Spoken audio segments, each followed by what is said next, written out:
Hello everyone, welcome back. आज हम जो है अपना एडा का तीसरा लेक्चर जो है शुरू करने वाले हैं। ठीक है, बेसिकली हम फर्स्ट और सेकंड लेक्चर के अंदर थोड़ा सा पोर्शन जो है अपना एडा का सब्जेक्ट का इंट्रोडक्शन और जो भी हमने आगे के टॉपिक्स में शुरू कर दिया था, जिसमें लास्ट लेक्चर के अंदर मैंने आपको एनालाइज किस तरीके से करते हैं और इफेक्टिवनेस किस तरीके से देखी जाती है कि एक प्रोग्राम जो है मेरा एफिशिएंट है या फिर दूसरा प्रोग्राम मेरा एफिशिएंट है, वो चीज़ मैंने आपको लास्ट लेक्चर के अंदर करना सिखा दिया था। ठीक है, आज हम जो है उसके आगे कंटिन्यू यहाँ पे करेंगे। ठीक है, तो आज हमारा मेन फोकस रहेगा कि एसिम्प्टोटिक एनालिसिस हमारी होती क्या और वो किस तरीके से करी जाती है, वो हमारा मेन फोकस रहेगा इस वीडियो का। प्लस ये हमारी एक वीडियो नहीं रहेगी, हम और भी इसको को कंटिन्यू करेंगे क्योंकि ये एक वीडियो का टॉपिक नहीं होता। तो हम 3 से 4 वीडियोस एसिम्प्टोटिक एनालिसिस के बारे में ही कंटिन्यू करेंगे, जिसमें ये वाली वीडियो हमारी स्टार्टिंग वीडियो होगी। ठीक है,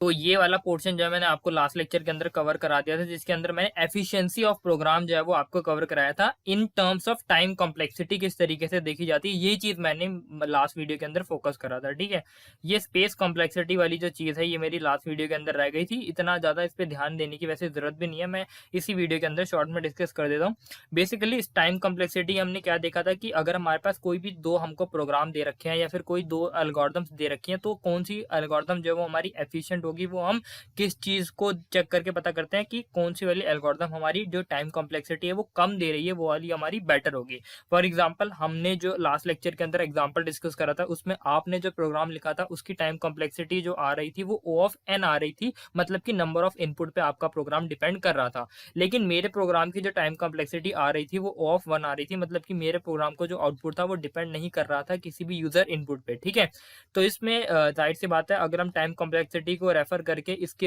एफिशिएंसी देखते हैं तो जो मेरी वाली एल्गोरिथम थी वो बेटर थी आपकी वाली एल्गोरिथम से। ठीक है, लेकिन वहीं अगर अगर हमारे पास कोई ऐसी एल्गोरिथम है जिसके अंदर एक एल्गोरिथम की time complexity O of n square आ रही है और एक एल्गोरिथम की कॉम्प्लेक्सिटी मेरी O ऑफ n क्यूब आ रही है, तो इस केस में फिर आपको किस तरीके से आप जज करोगे कि कौन सी वाली एल्गोरिथम मेरी एफिशिएंट है और कौन सी वाली एल्गोरिथम मेरी एफिशिएंट नहीं है। जाहिर सी बात है, जिस वाली एल्गोरिथम की टाइम कॉम्प्लेक्सिटी मेरी कम होगी वो मेरी ज्यादा एफिशिएंट एल्गोरिथम कहलाएगी। तो इस केस में मेरी O ऑफ n स्क्वायर वाली जो है वो O ऑफ n क्यूब से थोड़ी कम है टाइम कॉम्प्लेक्सिटी, इसलिए O ऑफ n स्क्वायर वाली थोड़ी ज्यादा एफिशिएंट होगी as comparable to O of n cube. ठीक है, और वहीं अगर मेरे पास O ऑफ n दे रखा है, O ऑफ n स्क्वायर दे रखा है और O ऑफ n क्यूब दे रखा है, तो इन तीनों में से मैं कौन से एफिशिएंट एल्गोरिथम को प्रेफर करूंगा? O ऑफ n वाले को। जितना कम टाइम कॉम्प्लेक्सिटी उतना अच्छा हमारे लिए रहेगा। और स्पेस कॉम्प्लेक्सिटी अगर हम बात करें तो बेसिकली टाइम कॉम्प्लेक्सिटी का मतलब क्या होता है कि हम एक अप्रोक्सीमेट ये अनुमान लगाते हैं कि हमारा प्रोग्राम या एल्गोरिथम जब रन करेगी तो अप्रोक्सीमेट इतना टाइम उसको लगेगा रन होने के लिए, उस चीज को हम बोलते हैं टाइम कॉम्प्लेक्सिटी। स्पेस कॉम्प्लेक्सिटी बस हमारा जैसे टाइम कॉम्प्लेक्सिटी टाइम से रिलेट होता है, स्पेस कॉम्प्लेक्सिटी स्पेस से। जो जनरली स्पेस कॉम्प्लेक्सिटी हम पहले से ही एनालाइज कर लेते हैं कि अगर हमारा ये प्रोग्राम चलेगा तो लगभग लगभग ये इतनी स्पेस जो है वो कंज्यूम करेगा। इसमें भी हमारा टाइम, इसमें भी इसको भी हम बिग ओ नोटेशन में डिनोट करते हैं। फॉर एग्जांपल, अगर मेरे पास कोई जो स्पेस कॉम्प्लेक्सिटी है वो O ऑफ n है और एक स्पेस कॉम्प्लेक्सिटी है O ऑफ 1 है, तो मैं किसको प्रेफर करूंगा? जाहिर सी बात है O ऑफ 1 वाले को प्रेफर करूंगा। अब यहाँ पे जो O ऑफ जो स्पेस कॉम्प्लेक्सिटी की अगर हम बात करें, उसके अंदर O ऑफ n और O ऑफ 1 का मतलब क्या होता है? O ऑफ 1 का मतलब कि एक कॉन्स्टेंट स्पेस ही मेरा रिक्वायर होगा। फॉर एग्जाम्पल कि मैंने कोई एल्गोरिथम लिखी जिसके अंदर मान लो मेरे पास 4 MB की स्पेस उसको रिक्वायरमेंट है एक्स्ट्रा, जो भी पूरी जितने भी ऑपरेशन होने हैं वो सारे के सारे जो है मेरे 4 MB के अंदर हो जाएंगे। ठीक है, तो ये अगर अगर मेरे को पहले से पता है कि मेरे पास कितना अमाउंट का स्पेस पहले से यूज हो रहा है, तो उस केस में उसकी कॉम्प्लेक्सिटी मेरी O ऑफ 1 आएगी, मतलब कांस्टेंट आएगी, जैसे कि मेरे को पता है। लेकिन अगर किसी पर्टिकुलर एल्गोरिथम की मेरी जो स्पेस है वो मेरे को नहीं पता, वो एक्चुअली में डिपेंड कर रही है मेरी on the number of the input. जैसे कि मैंने टाइम के अंदर डिस्कस करा था कि मैं पहले से अनुमान नहीं लगा पा रहा कि एग्जैक्ट कितना टाइम मेरा प्रोग्राम लेगा, तो उस केस में भी इसकी टाइम हमारी स्पेस कॉम्प्लेक्सिटी भी O ऑफ n या फिर O ऑफ n स्क्वायर या फिर O ऑफ n क्यूब के अंदर आती है। यहाँ पे n स्क्वायर n क्यूब का मतलब ये होता है कि जो जितना नंबर ऑफ इनपुट यूजर डालेगा उतना अमाउंट की स्पेस हमारी जो है यहाँ पे कंज्यूम होने वाली है प्रोग्राम के द्वारा। ठीक है, आई होप आपको टाइम कॉम्प्लेक्सिटी और स्पेस कॉम्प्लेक्सिटी यहाँ पे क्लियर हो गया होगा।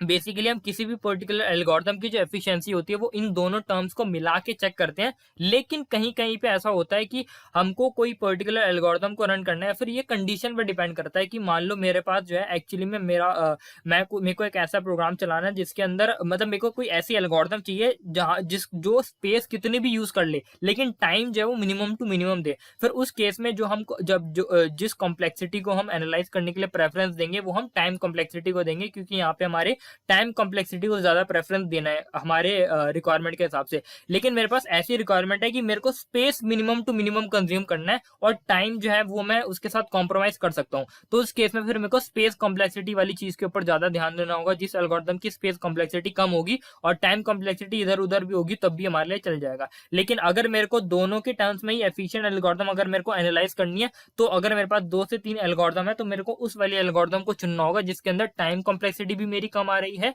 और साथ ही साथ मेरी स्पेस कॉम्प्लेक्सिटी भी मेरी कम आ रही है। ठीक है, आई होप आपका अब ये वाली चीज पूरी क्लियर हो गई होगी। अब हम शुरू करते हैं एसिम्प्टोटिक हमारी एनालिसिस होती क्या है। सबसे पहले जैसे कि हमने बोला है कि इस सब्जेक्ट के अंदर हम पूरा क्या करेंगे, एल्गोरिथम को बनाएंगे, डिजाइन करेंगे और साथ ही साथ उसको एनालाइज करेंगे। तो जो हमारा एनालाइज करने का प्रोसेस शुरू होता है वो एसिम्प्टोटिक एनालिसिस से शुरू होता है, जिसमें हम एसिम्प्टोटिकली एनालाइज करते हैं। अभी सबसे पहले तो इस वर्ड का मतलब हम क्लियर कर लेते हैं कि एसिम्प्टोटिक का मतलब एक्चुअली में होता क्या है। अगर आपने 9th-10th की मैथ्स अगर पढ़ी होगी तो उसमें आपने ये वाली चीज पढ़ के आ चुके हैं, जिसके अंदर आपने एसिम्प्टोटिक कर्व्स को पढ़ा होगा। एसिम्प्टोटिक कर्व्स अगर आप रिकॉल कर पा रहे हो तो बेसिकली हमारी ये वो कर्व्स होते हैं जो कि हमारे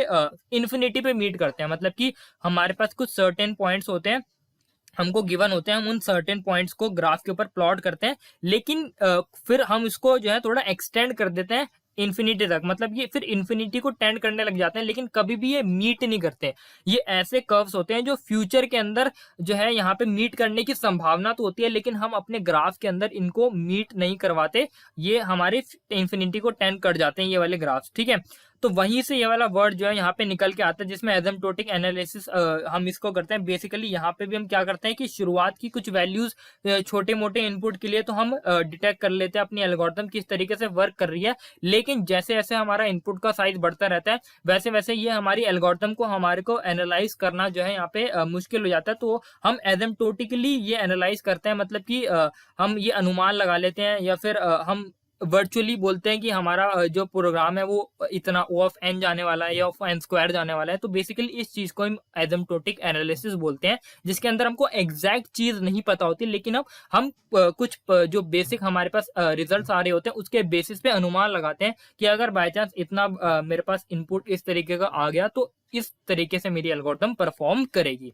ठीक है, अब हमको पता है कि हमारे पास 2 टाइप की एनालिसिस होती है, एक प्रायर एनालिसिस होती है, एक पोस्टीरियर एनालिसिस होती है। पोस्टीरियर के अंदर एक्चुअल रनिंग टाइम हम अपने प्रोग्राम का यूज करते हैं एनालाइज करने के लिए। ठीक है, जबकि अगर हम प्रायर एनालिसिस कर रहे हैं, किसी एल्गोरिथम की एनालिसिस कर रहे हैं, तो उसके अंदर हम एसिम्प्टोटिक एनालिसिस का ही यूज करते हैं। बेसिकली एसिम्प्टोटिक मैंने यहाँ पे लिख भी रखा है कि एसिम्प्टोटिक एनालिसिस हमको अप्रोक्सीमेट रनिंग टाइम बताता है हमारी एल्गोरिथम या प्रोग्राम का अलग अलग केसेस के अंदर, की हमारी एल्गोरिथम के अंदर। अब ये केसेस वाली चीज मैं अभी अगली स्लाइड के अंदर डिस्कस करने वाला हूँ, तो आपको चिंता करने की जरूरत नहीं है। तो बेसिकली अलग अलग केसेस के अंदर हमारी जो एल्गोरिथम है वो किस तरीके से परफॉर्म करेगी उस चीज को ही हम डिनोट करने के लिए एसिम्प्टोटिक एनालिसिस का यूज करते हैं, जिसको हम एक्चुअली में rate of growth of our program भी कहते हैं। अब ये रेट ऑफ ग्रोथ वाली टर्म को भी मैं यहाँ पे शॉर्ट में एक बार एक्सप्लेन कर देता हूँ। बेसिकली रेट ऑफ ग्रोथ का मतलब क्या होता है कि किस रेट से हमारी जो हमारा प्रोग्राम है, प्रोग्राम की जो कॉम्प्लेक्सिटी है वो ग्रोथ करने वाली है। फॉर एग्जाम्पल अगर मैंने कोई एल्गोरिथम लिखी है, सॉर्टिंग की एल्गोरिथम मैंने लिखी है, ठीक है। अब उसके अंदर अगर मैं सिर्फ 10 नंबर ऑफ इनपुट देता हूँ तो उस 10 सिर्फ हमने 10 इनपुट दिए तो उस केस में हमारी एल्गोरिथम किस तरीके से परफॉर्म कर रही है। और जैसे जैसे मान लो 10 की जगह अब मैंने 100 इनपुट दिया, 1000 नंबर ऑफ इनपुट मैंने दिए और 10,000 नंबर ऑफ इनपुट दिए, तो जो 1 से लेके 10,000 नंबर ऑफ इनपुट्स के बीच में किस तरीके से मेरा जो एल्गोरिथम है वो परफॉर्म कर रही है, मतलब कि क्या कैसे कैसे उसकी टाइम कॉम्प्लेक्सिटी के अंदर फर्क पड़ रहा है और कैसे कैसे उसकी स्पेस कॉम्प्लेक्सिटी के अंदर फर्क पड़ रहा है। मतलब कि टाइम कॉम्प्लेक्सिटी मेरी बढ़ रही है, मतलब कि O ऑफ 1 से O ऑफ n हो जा रही है, या O ऑफ n स्क्वायर हो जा रही है, या O ऑफ n क्यूब हो जा रही है। सिमिलरली स्पेस कॉम्प्लेक्सिटी के अंदर भी, या फिर मेरी टाइम कॉम्प्लेक्सिटी शुरुआत में O ऑफ n स्क्वायर है, बाद में आके O ऑफ n हो जा रही है, या फिर O ऑफ 1 हो जा रही है। तो ये जो रेट है मेरा, जो भी मेरा प्रोग्राम जैसे जैसे ग्रोथ कर रहा है, उसी चीज को हम एनालाइज करने के लिए एसिम्प्टोटिक एनालिसिस का यूज करते हैं। ठीक है, तो बेसिकली एसिम्प्टोटिक एनालिसिस मैंने बताई दिया यहाँ पे। अब अगर बाई चांस हमारे पास कोई गिवन एल्गोरिथम है, उसको एनालाइज करने के लिए हम अलग अलग सेट ऑफ इनपुट्स उसको देते हैं और ये चेक करते हैं कि कौन से सेट ऑफ पर्टिकुलर इनपुट पे जो हमारी एल्गोरिथम है वो कम टाइम कंज्यूम कर रही है और कौन से ऐसे सेट ऑफ इनपुट है जिसपे वो एल्गोरिथम ज्यादा टाइम कंज्यूम कर रही है। अब अगर मैं इस चीज को एग्जांपल के तौर पे अगर आपको एक्सप्लेन करूं तो फॉर एग्जांपल एक सॉर्टिंग की एल्गोरिथम है मेरे पास, ठीक है। मतलब सॉर्टिंग अगर आपको नहीं पता तो मैंने अपने इस चैनल के अंदर लेक्चर पे बना सॉर्टिंग के ऊपर काफी सारे लेक्चर बना रखे हैं, तो आप उसको जाके रेफर कर सकते हो। लेकिन यहाँ पे मैं शॉर्ट में अगर डिस्कस करूँ तो सॉर्टिंग का मतलब होता है कि बेसिकली किसी लॉजिकल ऑर्डर में हम किसी भी नंबर्स को अरेंज करें या फिर कैरेक्टर्स को अरेंज करें। अगर कैरेक्टर्स को हम अरेंज कर रहे हैं तो डिक्शनरी ऑर्डर के अंदर अरेंज करेंगे, और अगर हम नॉर्मली अरेंज कर रहे हैं नंबर्स को तो हम या तो असेंडिंग या डिसेंडिंग ऑर्डर के अंदर अरेंज करेंगे, ठीक है। तो अब एक सॉर्टिंग एल्गोरिथम है मेरे पास, ठीक है। अगर मेरे को अब उसके अंदर चेक करना है कि ये सॉर्टिंग एल्गोरिथम जो है वो मेरी सबसे कम टाइम कब कंज्यूम करेगी और सबसे ज्यादा कब टाइम कंज्यूम करेगी ऑन द बेसिस ऑफ अगर मेरे को नंबर ऑफ इनपुट चेक करना है। तो इसके लिए अगर मैं इसको जो ये वाली सॉर्टिंग एल्गोरिथम है इसको मैं सॉर्टेड इनपुट ही दे दूं, मतलब कि 1 से लेके 5 तक नंबर 1 2 3 4 5 नंबर ही दे दूं उस एल्गोरिथम को, तो ये हमने सॉर्टेड इनपुट ही दे दिया उसको, ठीक है। तो वो जो रिजल्ट जनरेट करके देगा मतलब कि वही वाला इनपुट दे दे, तो उसको मेहनत करने की जरूरत ही नहीं है क्योंकि ऑलरेडी इस केस में जो हमने डेटा दिया है वो ऑलरेडी सॉर्टेड इन ऑर्डर है। लेकिन इसके लिए वही अगर मैं इसका अपोजिट दे दूं, मतलब कि 5 4 3 2 1 दे दूं इस एल्गोरिथम को मैं इनपुट में, और बाद में फाइनली जब ये अपना आउटपुट जनरेट करेगा मेरा सॉर्टेड आउटपुट 1 2 3 4 5, तो ये एक ऐसा केस होगा जिसके अंदर इस एल्गोरिथम को अपना मैक्स टू मैक्स मेहनत लगानी पड़ेगी क्योंकि इसके अंदर हमने बिल्कुल ही ऐसे सेट ऑफ इनपुट दिए जिसके अंदर इसकी मैक्स पावर यूज होने वाली है इस एल्गोरिथम की, ठीक है। तो जो हमने अलग अलग सेट ऑफ इनपुट दिए हैं वो सेट ऑफ इनपुट्स एक्चुअली में मिलके ही हमारे केसेस कहलाते हैं, जिसके अंदर हमारा वर्स्ट केस होता है, एवरेज केस होता है, बेस्ट केस होता है। बेस्ट केस का मतलब क्या होता है कि वो वाला केस या वो सेट ऑफ इनपुट जिस सेट ऑफ इनपुट्स पे हमारी एल्गोरिथम जो है वो minimum to minimum time consume कर रही है, ठीक है। और वर्स्ट केस हमारे एल्गोरिथम के लिए वो सेट ऑफ इनपुट्स कहलाते हैं जिसके अंदर हमारी एल्गोरिथम का max to max time consume हो रहा है और max to max space consume हो रहा है, ठीक है। और एवरेज केस इन दोनों के बीच में, मतलब कि ना हमने बिल्कुल ही जो भी वो एल्गोरिथम है उसको मैक्स यूटिलाइज करा है और ना ही बिल्कुल कम यूटिलाइज करा है। एवरेज मतलब कि आप मान सकते हो कि हमने ना ही 1 2 3 4 5 इनपुट दिया और ना ही 5 4 3 2 1 इनपुट दिया, मतलब कि 1 2 5 4 3 ऐसे कुछ के हमने रैंडम इनपुट दे दिए हैं। तो उस केस में फिर वो हमारा एक एवरेज केस कहलाता है हमारी एल्गोरिथम का। आई होप आपको ये वाली चीज भी अब क्लियर हो गई होगी कि बेस्ट केस क्या होता है किसी एल्गोरिथम का, एवरेज केस क्या होता है और एवरेज और वर्स्ट केस हमारा क्या होता है। अब जो नोटेशंस होती है हमारी एसिम्प्टोटिक एनालिसिस की, वो हमारी ये 5 नोटेशन होती है जो हमारे सिलेबस के अंदर है, जिसके अंदर सबसे पहली नोटेशन जो होती है वो हमारी बिग ओ नोटेशन होती है, दूसरी होती है हमारा बिग ओमेगा नोटेशन, तीसरा होता है हमारा थीटा नोटेशन, चौथा होता है हमारा स्मॉल ओ नोटेशन और फिर पांचवा होता है हमारा स्मॉल ओमेगा नोटेशन। इन सारे नोटेशन के अंदर से जो हम max to max time use करने वाले हैं वो हम बिग ओ नोटेशन को यूज करेंगे। क्यों, इसका रीजन भी मैं अपने आगे वाले लेक्चर के अंदर डिस्कस करूंगा और इन सारी नोटेशंस को मैं एक एक करके अपने आगे वाले लेक्चर के अंदर डिस्कस करूंगा, तो आप बिल्कुल चिंता मत करो, ठीक है। अब मेरा मेन फोकस जो है इस वीडियो का, जो मेरे को इस लेक्चर को लॉन्च करने का था, वो ये है, जो ये चीज अब मैं आपको यहाँ पे समझाने वाला हूँ, ठीक है। जैसे कि हमने लास्ट लेक्चर के अंदर अपना एक प्रोग्राम बनाया था जिसके अंदर हमने n नंबर ऑफ इनपुट्स हमने लिए थे, मतलब हम यूजर से एक n नेचुरल नंबर लिया था और हमको 1 से लेके n तक का सम कैलकुलेट करके डिस्प्ले कराना था, जिसमें मैंने आपसे एक प्रोग्राम लिखवाया था और खुद से एक प्रोग्राम लिखा था। उसके बाद उसको एनालाइज करा था, तो एनालाइज करने के बाद हमारे आपके प्रोग्राम की जो टाइम कॉम्प्लेक्सिटी आई थी वो 3n+7 आई थी, एक्चुअल टाइम जो आपके प्रोग्राम ले रहा था। और मेरा प्रोग्राम जो एक्चुअल ले रहा था वो O(4) ले रहा था, या फिर O ऑफ कांस्टेंट आप कह सकते हो, ठीक है। सिमिलरली मान लो ऐसा कोई प्रोग्राम है या फिर ऐसी कोई एल्गोरिथम है जिसके अंदर जो उसका एक्चुअल जो आप मान सकते हो इक्वेशन निकल के आ रही है वो 5n² + 6n+10 आ रही है। जैसे कि आपके प्रोग्राम की 3n+7 आ रही थी, उसी तरीके से मैंने एज्यूम करा है कि कोई ऐसा प्रोग्राम है जिसका जो हमारा इक्वेशन निकल के आ रही है वो 5n² + 6n+12 आ रही है, जहाँ पे n हमारा नंबर ऑफ इनपुट है, ठीक है। अब यहाँ पे ये वाला चीज को समझाने का मेरा मेन मोटिव ये है कि जब मैंने आपको बोला था कि आपके टोटल प्रोग्राम का जो मेरा जो आप बोल रहे हो कि टाइम निकल के आ रहा है इक्वेशन वो 3n+7 थी, लेकिन मैंने आपको बोला था कि आपके एल्गोरिथम की जो टाइम कॉम्प्लेक्सिटी वो O ऑफ n थी। तो जो 3n+7 है वो O ऑफ n में किस तरीके से कन्वर्ट हो गया वो चीज समझाने के लिए मैंने आपको लिए यहाँ पे ये एक एग्जांपल लिया है। ठीक है, अब ये चीज तो आपको समझ आ गई कि ये हमने एक मान लो कि कोई रैंडम हमारे पास एक एल्गोरिथम है जिसका जो टाइम कॉम्प्लेक्सिटी वाली इक्वेशन है वो ये आ रही है। ठीक है, अब मैं क्या करता हूँ ना, यहाँ पे n की वैल्यूज को पुट करता हूं और चेक करता हूं कि कितना परसेंटेज ये वाली जो हमारा टर्म है वो डिनोट कर रहा है इस टोटल कॉम्प्लेक्सिटी के अंदर। फॉर एग्जांपल अगर मैं n को 1 पुट करता हूं, n को मैंने 1 पुट करा, 5n² के अंदर भी 1 पुट करा तो 5 आ गया, 6n के अंदर 6 डालूंगा, 12 के अंदर तो n के लिए पुट करने की जरूरत ही नहीं है, वो तो मेरा 12 ही रहेगा। ठीक है, तो अब इस टोटल एल्गोरिथम के इस टोटल अगर मैं इस इक्वेशन की बात करूं तो इसके अंदर 5n², 6n और 12 का कितना कितना परसेंटेज ये अपना डिनोशन दे रहे हैं, तो वो आप यहाँ पे देख सकते हो। अगर मैं n को 1 पुट करता हूं तो उस केस में फिर 5n² जो है वो मेरा 21.74% अपना डिनोशन दे रहा है इस एल्गोरिथम के अंदर। और अगर मैं यहाँ पे पुट करता हूँ 6n के अंदर तो 26.09%, और यहाँ पे अगर मैं देखूँ 12 का तो 12 मेरा 52.17% इस टोटल एल्गोरिथम के अंदर कंज्यूम करके बैठा है। ठीक है, मतलब इस केस में अगर मैं देखूं तो 12 सबसे मेरा बड़ा है। अगर मैं n को 1 पुट करता हूं, क्योंकि ये 5 आएगा, ये 6 आएगा, ये 12 आएगा, तो इसमें 12 मेरा सबसे बड़ा होगा, फिर हमारा 6n आएगा, फिर 5n आएगा। मतलब कि n अगर मैं अपने प्रोग्राम के अंदर सिर्फ एक नंबर ऑफ इनपुट डालता हूं तो उसमें फिर सबसे ज्यादा उस प्रोग्राम का जो टाइम कंज्यूम करेगा वो मेरा ये 12 वाली टर्म करेगी। ठीक है, मतलब कि सबसे ज्यादा जो मेरा प्रोग्राम के अंदर टाइम कंज्यूम कर रहा होगा वो मेरा ये 12 होगा। ठीक है, 12 वाली टर्म होगी, 5n², 6n वाली टर्म नहीं करेगी। लेकिन अब यहाँ पे जैसे जैसे मैं अपने नंबर ऑफ इनपुट को बढ़ाता हूं, मान लो अब इस एल्गोरिथम के अंदर मैं 10 डालता हूं n की जगह, जैसे ही मैंने 10 डाला तो अब यहाँ पे देखो 1 डालने पर ये मेरी थी, लेकिन जैसे मैंने 10 डाला तो वैसे ही 12 जो डिनोट कर रहा था मेरे टोटल प्रोग्राम के रन करने के लिए जो भी टाइम कंज्यूम कर रहा था वो सिर्फ 2.09% रह गया, और 6n जो है मेरा 10.49%, और जो मैक्स मेरा अब टाइम कंज्यूम करने लग गया वो मेरा ये 5n² वाली टर्म करने लगी, जो कि 87.41% टाइम मेरा सिर्फ इस इक्वेशन को ही सॉल्व करने में लग गया। ठीक है, मतलब कि अगर मैं 10 को पुट करूं तो 10 का स्क्वायर कितना हो गया 100, मतलब ये अकेली टर्म 500 बन गई। मतलब कि अब ये अकेली टर्म मेरी 500 सेकंड्स ले रही है रन होने के लिए। अब ये वाली, और ये मेरी कितनी 10 × 6 60, और ये अभी भी 12 मेरा ले रही है टाइम। ठीक है, मतलब कि शुरुआत में अगर n की वैल्यू जब 1 थी तो ये मेरा सबसे मैक्स टाइम कंज्यूम कर रही थी, लेकिन जैसे जैसे मेरे सेट ऑफ इनपुट बढ़े वैसे वैसे इन सबका असली रूप सामने आने लगा, और जैसे ही मैंने n की वैल्यू को 10 करा तो 5n ने अपना रूप शुरू करना 5n ने अपना जो है जो भी है अपना रूप दिखाना शुरू कर दिया, और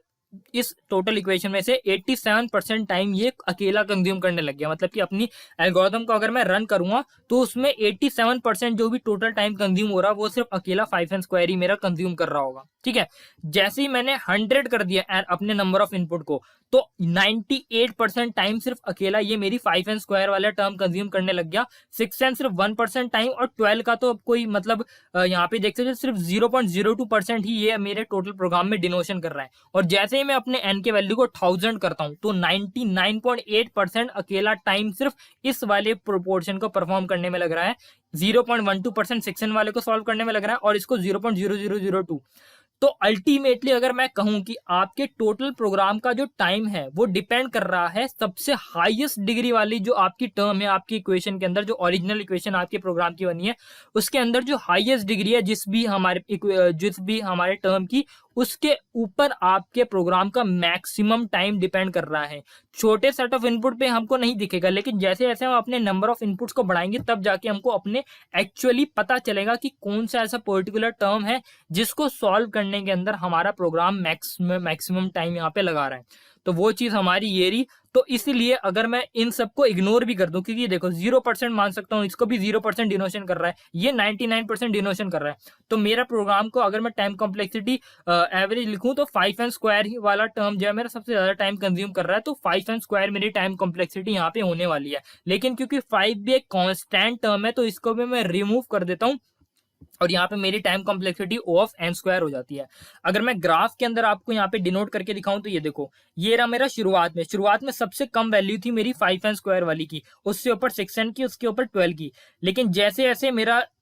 n की वैल्यू बढ़ती रही, n की वैल्यू 10 जैसे हुई मेरी देखो 12 डायरेक्टली डिक्रीज हुआ, 6n डिक्रीज हुआ, लेकिन 5n² ने अपना ग्राफ को ऊपर कर लिया, और एन की वैल्यू 1000 तक आते आते मेरा 6n और 12 का टाइम जो है बहुत 0 सेकंड से भी नीचे, मतलब 0 सेकंड से भी नीचे हो गया, लेकिन 5n स्क्वायर जो है मेरा इतना ज्यादा टाइम कंज्यूम करने लगा है। ठीक है, तो इसीलिए हमारा जो किसी भी इक्वेशन के अंदर होती है तो हम मैक्स जनरली जितने भी हमारे कांस्टेंट टर्म्स होते हैं, फिर लोअर डिग्री वाली जो टर्म्स होती है उनको इग्नोर कर देते हैं। क्यों? क्योंकि जो हाईएस्ट डिग्री वाली टर्म होती है ना, वो उस केस में जैसे जैसे हम number of set of input को बढ़ाते हैं वो हमारा max to max time consume करता है हमारी एल्गोरिथम के अंदर। इसीलिए हमारे प्रोग्राम की अगर हम टाइम कॉम्प्लेक्सिटी निकालते हैं तो लोअर टर्म्स को इग्नोर करते हैं और सिर्फ उस पर्टिकुलर टाइम, उस पर्टिकुलर एलिमेंट की उस पर्टिकुलर एलिमेंट को उठाते हैं जो मैक्सिमम टाइम कंज्यूम कर रहा होता है। जैसे इसके अंदर एन स्क्वायर वाली टर्म, तो टाइम कॉम्प्लेक्सिटी हमारी O ऑफ 5n स्क्वायर होनी चाहिए, लेकिन क्योंकि 5 भी एक कांस्टेंट होता है इसलिए O ऑफ n स्क्वायर होगी। अब ये बिग O नोटेशन क्या होता है, किस तरीके से हम इसके डेफिनेशन होती है, ये सारी मैं अपने आगे वाले लेक्चर के अंदर डिस्कस करूंगा, जिसके अंदर मैं हर एक नोटेशन के अंदर डीप में आपको समझाऊंगा। O नोटेशन क्या होता है, थीटा नोटेशन क्या होता है और हमारा ओमेगा नोटेशन क्या होता है, ये सारी चीजें मैं अगले लेक्चर के अंदर डिस्कस करूंगा। ठीक है, आई होप मेरा जो इस लेक्चर के अंदर मेन मोटिव था वो आपको समझाने का हो गया होगा। ठीक है, तो इस लेक्चर के लिए इतना ही रखते हैं, मिलेंगे अगले लेक्चर के अंदर। अगर आपको ये लेक्चर पसंद आए तो लाइक करना, शेयर करना और चैनल को सब्सक्राइब जरूर करना।